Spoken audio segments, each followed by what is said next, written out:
श्री स्वामी समर्थ. आजचा दिवस तुम्हाला शुभ जावा आणि स्वामी कृपेने तुमच्या मनातील सर्व चांगल्या इच्छा पूर्ण होवोत ही स्वामींचरणी प्रार्थना करते आणि आजच्या या व्हिडिओला सुरुवात करते. मित्रांनो, आजच्या या व्हिडिओमध्ये आपण 3 दिवसाचे स्वामीचरित्र सारामृत पारायण कशा पद्धतीने करावे, मांडणी, त्याचप्रमाणे त्याचे उद्यापन कशा पद्धतीने करावे, त्याचे नियम काय आहेत आणि वाचन कसे करावे याची संपूर्ण माहिती आपण या व्हिडिओमध्ये घेणार आहोत. तरी व्हिडिओ शेवटपर्यंत पहा आणि तुम्ही जर चॅनलवर नवीन असाल तर चॅनलला सबस्क्राईब करा. तसंच समोरचं जे बेल आयकॉन आहे त्याच्यावर सुद्धा प्रेस करा, जेणेकरून मी जे नवनवीन व्हिडिओ टाकते त्या व्हिडिओचं नोटिफिकेशन तुम्हाला येत राहील आणि तुम्ही माझा कोणताच व्हिडिओ मिस नाही करणार. तर मित्रांनो, ज्याप्रमाणे आपण 1 दिवसाचे 7 दिवसाचे पारायण करतो त्याचप्रमाणे हे 3 दिवसाचे पारायण आहे. तर मांडणी ही नेहमीच्याच पारायणाप्रमाणे आहे.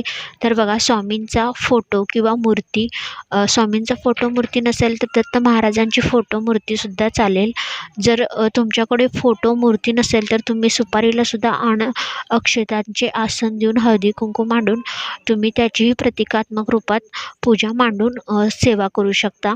तर त्याचप्रमाणे ही मांडणी झाल्यानंतर समोर स्वामीचरित्र सारामृताची पोथी ठेवायची आहे, दिवा लावायचा आहे, त्याचप्रमाणे अगरबत्ती लावायची आहे, नारळ ठेवायचा आहे, नारळावर पान सुपारी ठेवायची आहे, थोडीशी दक्षिणा ठेवायची आहे आणि नैवेद्यासाठी साखर ठेवायची आहे किंवा तुम्ही दुसरं काही नैवेद्य केला असेल तर ते ठेवायचं आहे आणि थोडंसं पाणी ठेवायचं आहे. जर तुमच्याकडं फुलं असतील तर फुलं ठेवायचं आहे.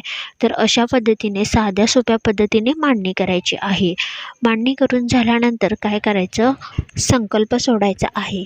तर संकल्प सोडण्यासाठी काय साहित्य लागतं, लाल आणि पिवळ्या कलरच्या अक्षता, एक फूल आणि थोडंसं पाणी आणि संकल्प ज्या ठिकाणी सोडणार आहात त्यासाठी खाली छोटीशी एक प्लेट घ्यावी लागते.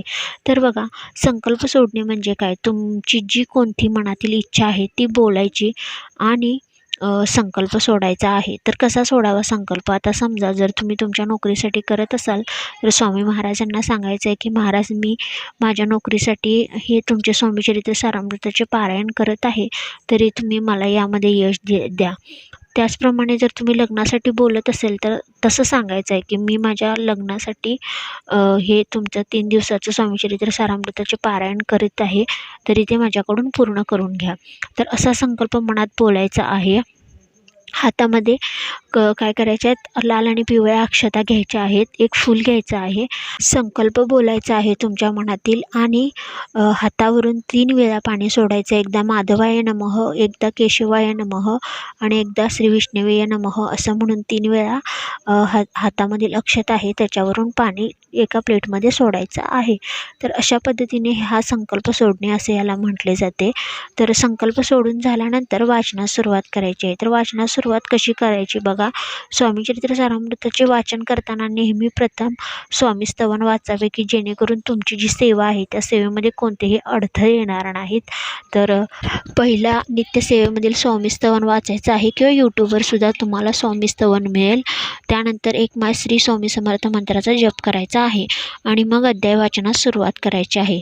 तर बघा, या 3 दिवसाच्या पारायणामध्ये अध्याय वाचन कसे करायचे, तर स्वामीचरित्र सारामृतामध्ये एकूण 21 अध्याय आहेत. तर तुम्हाला ह्या अध्यायांची अशी विभागणी करायची आहे, 7 7 7 7 21 म्हणजे असं 3 दिवसांमध्ये तुमचं हे पारायण पूर्ण होणार आहे. तर पहिल्या दिवशी 7, दुसऱ्या दिवशी 7 आणि तिसऱ्या दिवशी 7 अशा पद्धतीने तुम्ही हे पारायण पूर्ण करायचं आहे. तर बघा, पारायणाचा महत्त्वाचा नियम की तुम्ही संकल्प करताना जितक्या दिवसामध्ये हे पारायण पूर्ण करतो म्हणून स्वामींना सांगितलेले आहे तेवढ्याच दिवसांमध्ये हे पूर्ण करायचं आहे. तर तुम्ही जास्त वेळ लागत नाही 7 अध्याय वाचण्यासाठी, जास्तीत जास्त 15 ते 20 मिनटं लागतात.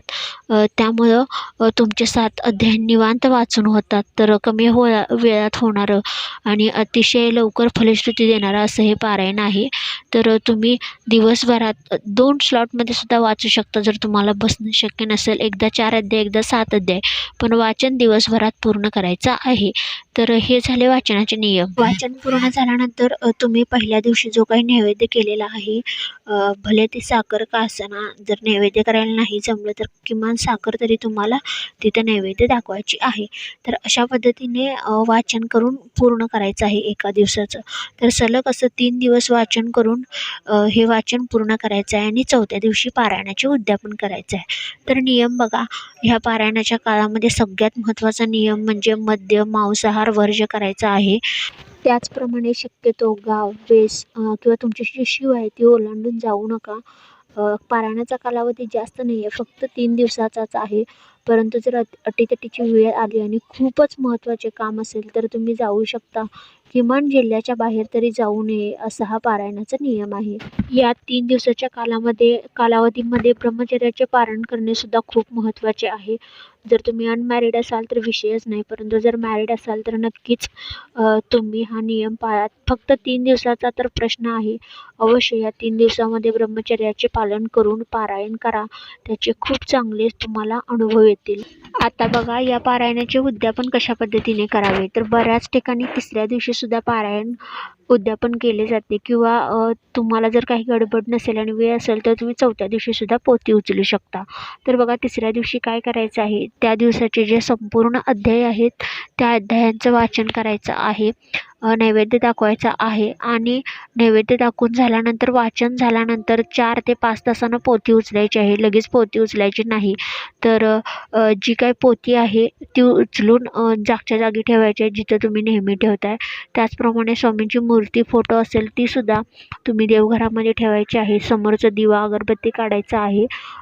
पारायणाची सांगता करताना नक्कीच काहीतरी गोड नैवेद्य करा आणि मगच पारायणाची सांगता करा. तर नैवेद्य दाखवून मग ह्या सर्व गोष्टी उचला. तर त्यामध्ये ठेवण्यात येणारी जी दक्षिणा आहे ती तुम्ही जवळपासच्या एखाद्या मंदिरामध्ये नेऊन देऊ शकता. तो जो नारळ आहे त्याचा काही गोडाचा पदार्थ घरामध्ये करून खाऊ शकता किंवा नाही जमत तर तुम्ही तो नदी प्रवाहामध्ये सुद्धा कुठेही विसर्जित केला तरीही चालेल. त्याचप्रमाणे जे पान सुपारी आहे ती निर्माल्यामध्ये टाकायची आहे. तर त्याचप्रमाणे ते जे अक्षता वगैरे आहेत त्या तुम्ही तुमच्या घरासमोरील तुळशीमध्ये टाकायची आहे. जी फुलं वगैरे आहेत ती एखाद्या झाडाच्या बुंद्यामध्ये टाका किंवा तुम्ही नदी प्रवाहामध्ये विसर्जित केलं तरीही चालेल. तर अशा पद्धतीने हे 3 दिवसाच्या स्वामीचरित्र सारामृत पारायणाचे उद्यापन केले जाते. तर साधी सोपी विधी आहे. अजूनही काही माहिती कळाली नसेल आणि तुम्हाला करायचं असेल, काही शंका असतील तर त्यासुद्धा तुम्ही मला कमेंट करून विचारू शकता. ज्याप्रमाणे 7 दिवसाचं, 1 दिवसाचं केलं जातं तसंच हे केलं जातं. फक्त अध्याय वाचनाचं जे डिवायडेशन आहे ते 3 दिवसांमध्ये होतं. तर अशी ही 3 दिवसाच्या स्वामीचरित्र सारामृत पारायणाची मांडणी, माहिती आणि उद्यापन. तर आपल्या चॅनलवर अशाच प्रकारची मी माहिती टाकत असते स्वामी सेवेची. त्याचप्रमाणे सणवार, व्रत, वैकल्य, उपाय, तोडगे. तर अशाच प्रकारच्या नवनवीन व्हिडिओसाठी चॅनलला सबस्क्राईब करा. तसेच समोरचे जे बेल आयकॉन आहे त्याच्यावर सुद्धा प्रेस करा, जेणेकरून मी जे नवनवीन व्हिडिओ टाकते त्या व्हिडिओचं नोटिफिकेशन तुम्हाला येत राहील आणि तुम्ही माझा कोणताच व्हिडिओ मिस नाही करणार. तर झालेली सेवा श्री स्वामी समर्थ महाराजांच्या चरणी रुजू. श्री स्वामी समर्थ.